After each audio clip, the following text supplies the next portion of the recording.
नमस्ते friends, welcome back to my new vlog. उम्मीद करती हूँ कि आप सभी लोग बहुत अच्छे होंगे। मैं भी बहुत ही अच्छी हूँ। मेरे घर पर आया हुआ है आरव। ये है मेरी नेबर का बेटा और मेरे घर की गार्डनिंग ना हमेशा यही करता है। पूरे घर के गार्डन में ना पानी डालना, सारा काम इसी का ही रहता है। और पीछे पीछे इसकी मम्मी भी आ गई है। तो मैं यहाँ पर मिर्ची के पेड़ को ठीक कर रही थी, क्योंकि देखिए मिर्ची के पत्ते कितने बड़े बड़े हो गए हैं। जब मैं इसे नीचे रखी थी ना तो सारे मोर खा जाती थी। इतने बड़े बड़े पत्ते बस 10-15 दिन में ही आ गए हैं। तो आरब खूब मस्ती कर रहा था यहीं पर। आरब ने अपनी पूरी बोतल की पानी इसमें ही डाल दिया है। रोज इसी तरह करता है। हो सकता है शायद मिर्ची का पेड़ इसीलिए इतनी जल्दी बड़ी हो गई है, ग्रो कर गई है। और ये खेल खेल में नीचे गिरी है। मैं जो पूजा करती हूँ ना तो तुलसी जी के सारे दिए फेंक देता है। इतनी बदमाशी तो मैं ढूंढ ढूंढ करके लेकर के आती हूँ और 2-3 दिए तो गुम ही हो गए। 2-3 दिए इसकी मम्मी ने भी मुझे ला करके दिए कि आप इसमें दिए जलाया करो रीना। लेकिन मैंने बोला कोई बात नहीं, बच्चा है, इसे क्या पता है, ये तो बस खेलता ही रहता है। और सभी के जाने के बाद आरब चला गया था तो मैं आ गई हूँ अब किचन में, क्योंकि मुझे बनाना है लंच। और आज ना मेरे घर में मुझे और मेरे बेटे को ना रेस्टोरेंट स्टाइल खाना खाने का बड़ा मन कर रहा था, इटालियन डिश। ऐसा क्या है कि जब भी आपको कुछ स्पेशल खाना हो तो रेस्टोरेंट ही जाएं। रेस्टोरेंट जाने से बहुत पैसे लगते हैं भाई, तो क्यों ना घर में ही बना लिया जाए और सभी को भी खिला दिया जाए। ऐसे तो आप रेस्टोरेंट में जाओगी और बहुत महंगा लग जाता है भाई, बहुत पैसे लगते हैं। तो मैं तो क्या करती हूँ कि मैं हमेशा घर में ही बना लेती हूँ जो भी मुझे खाना होता है। तो ऐसे आपके पैसे भी बच जाते हैं और घर वाले भी खुश हो जाते हैं। तो थोड़ी बहुत चेंजेस करके अगर आप खाना बनाते रहेंगे तो बाहर जाने का तो बिल्कुल भी मन ही नहीं करेगा। तो आज मेरे पास थी खूब सारी सब्जियां। आपके पास इनमें से जो भी सब्जी नहीं है ना, आप उसे अवॉइड कर सकते हैं। तो देखिए यहाँ पर मेरे पास ब्रोकली थी तो थोड़े से ब्रोकली लिए, इनको मैंने मीडियम पीसेस में कट कर लिया। अब लाल पीली शिमला मिर्च थी तो मैंने वो डाल दिया है, और हरी वाली शिमला मिर्च मेरे पास नहीं थी तो मैंने नहीं डाला है। मैंने कहा ना, आपके पास जो भी सब्जी है आप उस हिसाब उस सब्जी को इसमें यूज कर सकते हैं। तो आज हम बनाने वाले हैं इटालियन डिश, जो कि बहुत ही कमाल की बनकर के तैयार हुई थी। तो पीली और लाल शिमला मिर्च को हमने कट कर लिया। आधा आधा ही यूज करूंगी, आधा मैं रख दूंगी क्योंकि बेटे को खाना है पास्ता, तो वो भी बना करके खिलाऊंगी मैं। रेड और पीली शिमला मिर्च होती ना, इनका टेस्ट थोड़ा सा अलग होता है। और ब्रोकली भी डालना था मुझे, तो इसलिए मैंने थोड़ा थोड़ा सब सब्जियों को बचा लिया है। और थोड़ा सा ही मैंने यहाँ पर लिए हैं मशरूम, थोड़े से रख दिए हैं क्योंकि मैं पास्ते में भी इसका यूज करूँगी। और यहाँ पर मैंने लिया है 1 पाव पनीर। तो पनीर के थोड़े से बड़े बड़े क्यूब्स कट करके तैयार कर लेंगे। अब देखिए फ्रेंड्स, सब्जियों को ना हल्का सा बड़ा बड़ा ही रखेंगे, यानी कि ना ही तो खूब बड़े बड़े और ना ही तो छोटे छोटे, वरना क्या होगा कि ये दिखेंगे नहीं। तो इनकी कटिंग चॉपिंग भी ना बहुत ही ज़्यादा महत्वपूर्ण रखता है। आप कोई भी अगर रेसिपी बनाते हैं ना तो उसके लिए कि मतलब कि क्या रेसिपी आप बना रहे हो उस हिसाब से ही कटिंग चॉपिंग करनी चाहिए।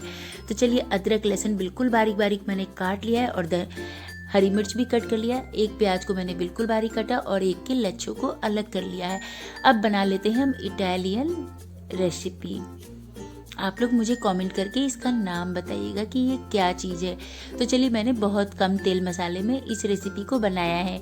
तो देखिए, पैन में मैंने डाल दिया थोड़ा सा कुकिंग ऑयल और इसे चारों तरफ अच्छे से फैला दूंगी।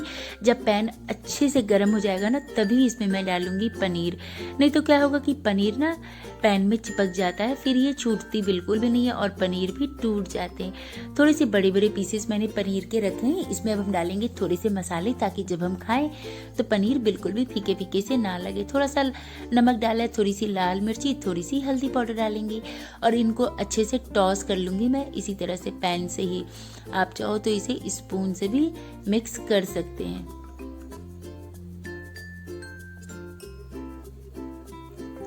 मैं यहाँ पर स्पून से ही, मतलब कि हमारे यहाँ पर तो इसे छन्नी कहते हैं, छनौटा कहते हैं। आप लोग क्या कहते हो मुझे कमेंट करके ज़रूर बताइएगा।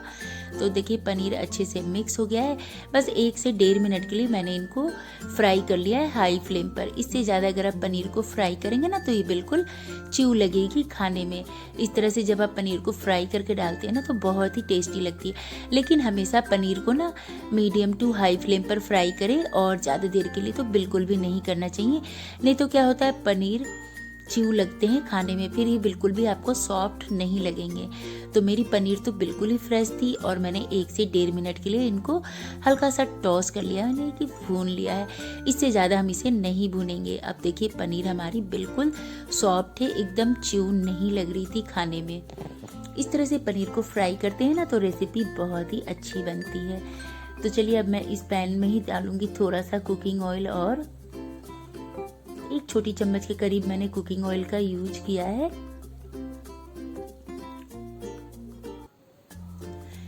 तेल गरम हो गया है तो मैं इसी में डाल दूंगी थोड़ी सी ब्रोकली जो हमने कट करके रखी है।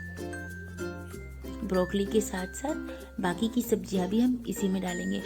बेसिकली सब्जियों को हमें हल्का सा टॉस करना है, यानी कि हल्का सा सौटे कर लेना है, इससे ये खाने में बहुत ही टेस्टी लगेगी। अब आप चाहो तो पनीर को फ्राई भी कर सकते थे, लेकिन मैं इसे बहुत ही कम तेल में बनाऊंगी। तो देखिए ब्रोकली को मैंने 1 से 1.5 मिनट के लिए ढक करके कुक कर लिया। इससे जो इसके स्टेम है ना, यानी डंठल, वो सारे सॉफ्ट हो जाएंगे तो खाने में अच्छी लगेगी। आप चाहो तो इसे ऐसे भी सौटे कर सकते हैं। अब हमने इसमें डाल दिया कलरफुल शिमला मिर्च और मशरूम जो हमने कट करके रखा है। इन सब्जियों को भी हम अच्छे से करेंगे मिक्स। अब आप चाहो तो इसे सौटे कर लेना 3-4 मिनट के लिए, और इसके बाद आप इसको यूज कर सकते हैं अपनी रेसिपी बनाने के लिए। लेकिन मैं ना इसको थोड़ा सा कुक करूँगी, 5 से 6 मिनट के लिए ढक करके रखूँगी ताकि ये थोड़े से सॉफ्ट हो जाए। क्योंकि मेरे घर में पापा मम्मी है ना, तो उनको फिर ये लगेगा कि कच्चा कच्चा ही खिला रही है हमें। जैसे ब्रोकली थोड़ी सी हार्ड भी होती है, मतलब उतनी ये नहीं लगेगी, इसीलिए तो मैंने 5-6 मिनट के लिए इसको ढक करके कुक किया। अब देखिए फ्रेंड्स, मेरे पास कॉर्नफ्लोर नहीं था तो मैंने यहाँ पर ले लिया है चावल का आटा। 2 चम्मच के करीब चावल का आटा लिया, 2 चम्मच मैंने इसमें पानी मिक्स किया है और इसका पेस्ट तैयार कर लेंगे। अब हमने यहाँ पर ले लिया एक पैन और इसमें डाला है कुकिंग ऑयल। इसको चारों तरफ अच्छे से फैला लेंगे और हल्का सा गर्म होने देंगे। इससे हमारी जो रेसिपी इसमें चिपकेगी नहीं और खाने में बहुत ही टेस्टी लगेगी। तो बारीक कटे खूब सारे लहसुन डाले हैं मैंने, और साथ में डाल देंगे अदरक। थोड़ी सी लहसुन ज़्यादा डालेंगे ना तो इसका फ्लेवर बहुत ही अच्छा आता है। तो फ्रेंड्स, मैं क्या बना रही हूँ आप लोग मुझे कमेंट करके ज़रूर बताइए, क्योंकि इस रेसिपी का क्या नाम रखूँ मुझे कुछ समझ में ही नहीं आ रहा था। तो 30 सेकंड के लिए हम इनको भूनेंगे हाई फ्लेम पर, और जैसे ये थोड़े से सॉफ्ट हो जाएंगे ना और इनका कच्चा फ्लेवर भी दूर हो जाएगा, तब मैं इसमें डाल दूंगी बारीक कटे प्याज। वैसे इटालियन जो भी रेसिपी होती है ना या चाइनीज, उसमें हल्का सा कच्चा फ्लेवर आता है ना तभी अच्छे लगता है। और साइड में मेरी मम्मी भी आ गई थी, वो लेकर के गई है पीलर ताकि वो सैलेड कट कर सके। क्योंकि अब मतलब हस्बैंड आने ही वाले थे, मतलब मम्मी के दामाद आने वाले थे लंच करने के लिए, तो उन्हें जल्दी जल्दी था कि तुम जल्दी से बनाओ, दामाद जी आने ही वाले हैं, मैं सैलेड कट कर देती हूँ। तो इसमें मैंने डाल दिया थोड़ी सी हरी प्याज की पत्ती। अगर आपके पास हो तो ज़रूर डालें, इससे बहुत ही अच्छा फ्लेवर आता है। नहीं है तो कोई बात नहीं। अब हम इसमें डालेंगे बाकी के सारी सॉसेजेस। तो मैंने डाला 1 बड़ा चम्मच रेड चिल्ली सॉस, 1 बड़ा चम्मच डालूंगी मैं ग्रीन चिल्ली सॉस। सॉसेस आप अपनी पसंद के हिसाब से कम या ज़्यादा भी डाल सकते हैं फ्रेंड्स। तो मैं जितना डाल रही हूँ ना बिल्कुल परफेक्ट थी मेरी रेसिपी के लिए। 1 बड़ा चम्मच ही मैंने इसमें डाला है सोया सॉस। सोया सॉस कुछ लोग बहुत ज़्यादा डाल देते हैं, लेकिन मैं यहाँ पर कम कम सॉस का यूज करूँगी, क्योंकि मेरे पापा को ना ज़्यादा खट्टी चीज़ें बिल्कुल भी नहीं पसंद है और उनको ज़्यादा सॉस वाला सामान भी नहीं पसंद है। इसलिए मैं यहाँ पर हल्की सॉस में ही बना रही हूँ। 1 से 1.5 बड़ा चम्मच ही मैंने इसमें डाल दिया था टोमेटो सॉस, और 2 चम्मच मैंने इसमें डाला है सेजवान चटनी, जिससे कि बहुत ही अमेजिंग सा टेस्ट आता है। 1 छोटा चम्मच मैंने डाल दिया भुनी काली मिर्ची का पाउडर, और सभी चीज़ों को करेंगे अच्छे से मिक्स।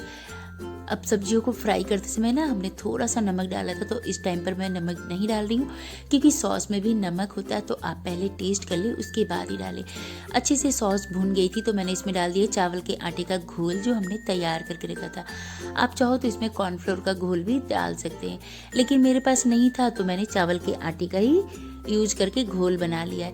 बेसिकली हमें ग्रेवी को हल्की सी गाढ़ी करनी थी और कुछ नहीं है। तो आप चाहो तो चावल का आटा भी डाल सकते हो। 1 बड़ा चम्मच मैंने इसमें डाला विनेगर, और लीजिए हमारी ग्रेवी बनकर के तैयार हो गई। बहुत ही टेस्टी लग रही थी ये खाने में। अब हमने जो प्याज को चौकोर शेप में कट के रखा ना, उनके लच्छों को अलग करके उसे डाल दिया है।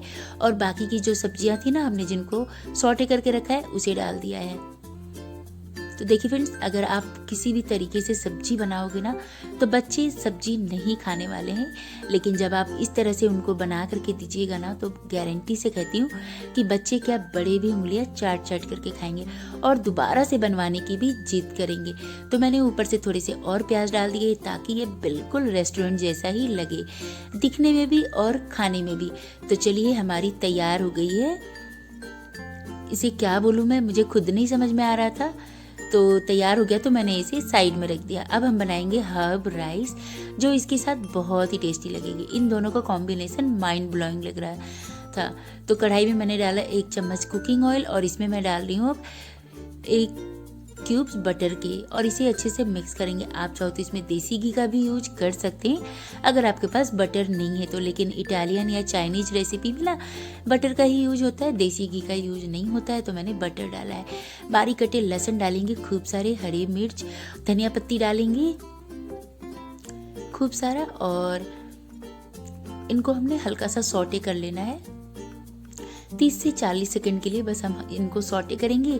और हमारी राइस मैंने पहले से ही बना करके रखा था फ्रेंड्स, मतलब कि मैंने राइस बना दिया था, तभी अरब आ गया था, तो मैं ये नहीं बना पाई थी। फिर मैं उसके साथ ना 1-1.5 घंटे कैसे निकल गया पता ही नहीं चला।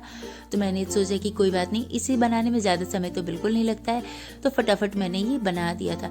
अब इसमें मैंने डाल दिए सारे तरह के हर्ब्स, मिक्स हर्ब डाले, रेड चिली फ्लेक्स डाली है, और इसमें आप चाहो तो कोई भी सीजनिंग डाल सकते हो, आपके पास जो भी सीजनिंग है। मेरे पास मिक्स हर्ब थे तो मैंने वो डाल दिया है, और इसमें थोड़ी सी पिज्ज़ा सीजनिंग भी थी तो वो भी डाल दिया है। और डाल दिया है मैंने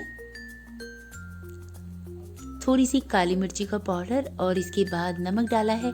और राइस में करेंगे सभी चीज़ों को अच्छे से मिक्स। बहुत ही फ्लेवरफुल हमारा हर्ब राइस भी बनकर के तैयार हो गया फ्रेंड्स।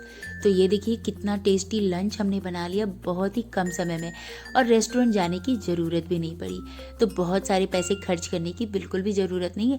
जब कभी भी आपको रेस्टोरेंट स्टाइल खाना खाने का मन करे ना, तो घर में ही इस तरह से आसान सी विधि से बना लीजिएगा। और ये देखिए कितना यम्मी लग रहा है। ये राइस बहुत ही टेस्टी लग रही थी खाने में, मतलब कि पापा मम्मी को भी बहुत पसंद आया था। उन्होंने भी बहुत ही मज़े लेकर के खाए। मैंने और बेटे ने तो खाया ही बहुत मज़े लेकर, लेकिन पापा मम्मी को भी बहुत पसंद आई, उन्होंने भी बहुत ही मज़े से खाया।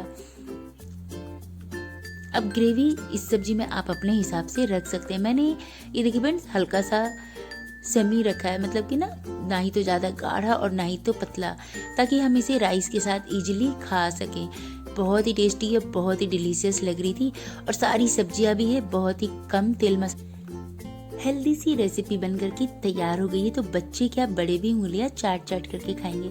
मेरे घर में तो सभी को बहुत पसंद आया था, इवन पापा मम्मी ने भी बहुत ही मज़े से खाई, और उन्होंने कहा उनको भी बहुत पसंद आया। तो कैसा लग रहा कमेंट करके ज़रूर बताइएगा। तो ये मेरे हस्बैंड खा लेंगे, और पापा के लिए भी मैं थाली में निकाल दूंगी। इस रेसिपी का नाम मैं क्या रखूं, आप लोग मुझे कमेंट करके बताना। तो चलिए अब पापा की भी थाली में लगा देती हूँ, क्योंकि हस्बैंड भी आ गए हैं और पापा को भी लग गई है भूख। तो पापा के लिए मैंने कटोरी में ही दे दिया है सब्जी, और यहाँ पर थोड़े से सैलेड भी रख दूंगी मैं। तो सैलेड में दिया है मैंने खीरा, प्याज और बीटरूट। ये जो बीटरूट है ना, फ्रेश मैं लेकर के आई हूँ, जो कि खाने में बिल्कुल मीठी सी लगती है, बिल्कुल भी ना कड़वी नहीं लगती है, तो बहुत ही मज़ेदार लगती है। तो वो भी रख दिया है।